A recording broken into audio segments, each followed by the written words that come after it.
Hallo Genossen, Politikengeschichte Grube here.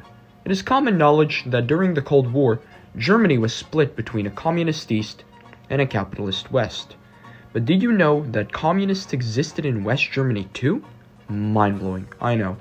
Today I aim to cover a somewhat niche topic about a group of these West German communists that went beyond mere adoption of radical politics and would go on to make an infamous footnote in German history with their acts of terrorism. I of course plan on covering the Red Army faction, also known as the Baader-Meinhof-Gruppe, which is known for several acts of terrorism across Western Europe. So without further ado, let's jump in. It's the early 60s in Western Germany. The youth was now the baby boomer generation, and the impacts of post-war Europe with the fall of Nazism and a new era of prosperity in the West led to the youths being influenced by this new world order. As a result of total rejection of Nazism, the ideology having seen its evils revealed, the spirit of the youths became opposed to the militaristic, conservative, and authoritarian principles that backed up a major portion of Nazi ideology. In place, a majority of the baby boomer youth sought the adoption of progressive, pacifistic, and libertarian principles that would lead to the counterculture movement, not just in Germany, but famously across the entire West.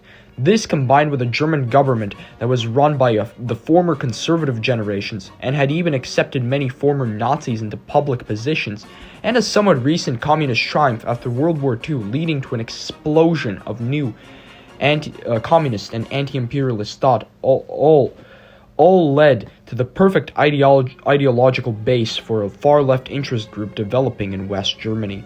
These radical ideals would be further set into motion when in 1966, the German Bundestag would be governed by a 90% parliamentary coalition between the SPD and CDU, led by Chancellor Kurt Georg Kiesinger, who was a former Nazi propagandist, leading to an extra parliamentary opposition being formed by Rudi Dutschke that sought to oppose the supposed reactionary state with means beyond parliament.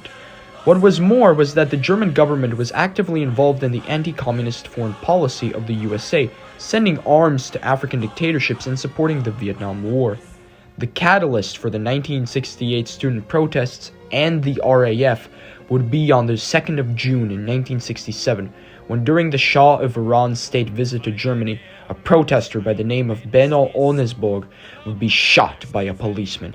And in 1968, the failed stabbing of anti-government activist Rudi Dutschke led to youth resentment of the conservative ruling class reaching boiling point, setting off the 1968 German youth protests, and as well, these events would bring 4 people to found the organization that this video covers.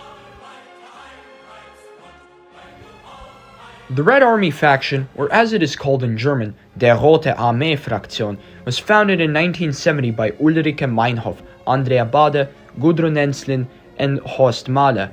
The reason it was called the Red Army faction was because the founders didn't see it as its own separate group, but as part of a greater international push for world revolution. Before it was founded, in 1968, Andrea Baader, Gudrun Ensslin, and 2 others would during the 1968 student protests set fire on 2 department stores as a protest against the Vietnam War, leading to their arrest by German authorities. They would temporarily be paroled under amnesty in 1969, only for the West German government to attempt to imprison them again in 1970. With only 1 of the 4 arsonists complying, the other 3, including Baader, fled to France, where they would be housed by French revolutionary journalist Régis Debray, a prominent friend of Che Guevara. Eventually, they would move to Italy when they would be visited by a communist lawyer, Horst Mahler, who encouraged them to return to Germany to form a communist guerrilla group. And so would the Red Army faction be formed with the intention of joining the struggle of fighting against the considered fascist state of West Germany and worldwide capitalism as a whole. The RAF would ally itself with other radical movements such as the Revolutionary Cells, June 2nd Movement, Socialist Patience Collective, and the Situationists. The movement would adopt their logo to be a red star with a Heckler & Koch MP5 submachine gun on it with the letters RAF inscribed on it.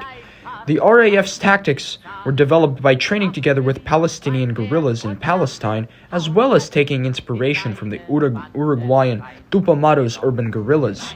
The RAF would operate in a decentralized manner, splitting itself among multiple commandos led by quartermasters, with all communication being carried out secretively operating through single contacts and referring to each other in code names. The RAF's material support would mainly be gained from the Soviet KGB, to which they would hand out so-called shopping lists. During the first generation of the RAF, they would manage to accomplish a bank robbery in Kaiserslautern, escaping with one dead police officer and 134,000 German marks, bomb the 5th U.S. Army Corps headquarters in Frankfurt, wounding 13 and killing Lieutenant Colonel Paul Blomqvist, bomb a police station in Augsburg and the State Criminal Investigations Agency in Munich, wounding 5 officers. This was carried out by the Tommy Weisbecker Commando. Bomb the car of a federal judge Buddenberg, thankfully leading to no deaths, carried out by the Manfred Grashoff Commando. Bombing an Axel Springer building in Hamburg, wounding 17. Setting off bombs at Camp Bell Barracks in Heidelberg, taking 3 lives and wounding 5. Though eventually the terror of the first generation would end when Baader, Meinhof, Enslin, and many other RAF agents would be arrested in the June of 1972, marking the end of the RAF's first generation. And so, the first generation of the RAF has concluded, but it's not the last you will see of them.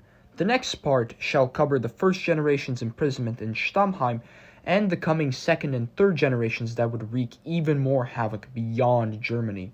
I hope you guys have a nice day, und auf Wiedersehen.